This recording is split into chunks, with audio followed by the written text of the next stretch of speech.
Halo guys, selamat datang di Eleven Channel. Di video kali ini saya akan membagikan tutorial bagaimana caranya untuk mengatasi KWH meter yang periksa, nggak bisa diisi pulsa, gagal isi token, juga kadang malah mati. Terus solusinya gimana, Le? Pantengin terus. Pertama, kamu harus sedikit sok tahu penyebabnya. Pencet 01 untuk mengetahui apakah KWH meter masih berfungsi atau tidak. Jika masih berfungsi akan ditandai dengan suara ceklok ceklok.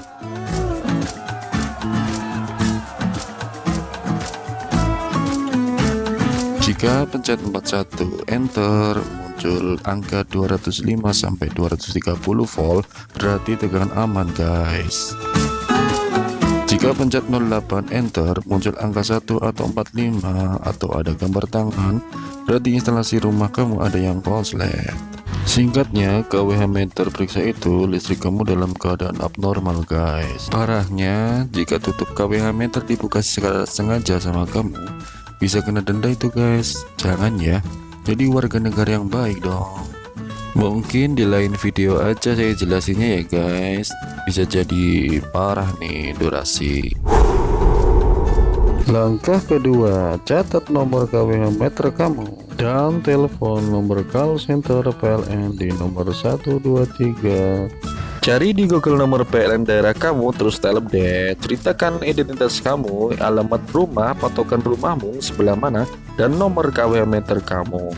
Ceritakan keluhan gagal isi token, misalkan KWH meter saya masih dalam kondisi baik, masih tersegel, belum pernah dibuka. Terus mintakan kode unik untuk menormalkan KWH. Setelah dapat kode unit itu, catat dan ikuti langkah berikut.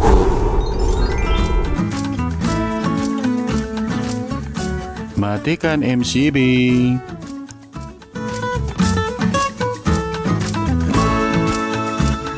Masukkan kode clear temper ke 20 digit guys, jangan sampai salah ya.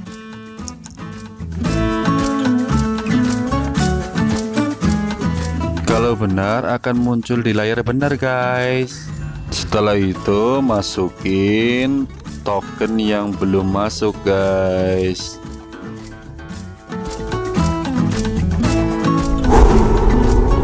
Nah, begitu caranya mengatasi KWH periksa guys. Semoga bermanfaat. Selamat tinggal. Dadah.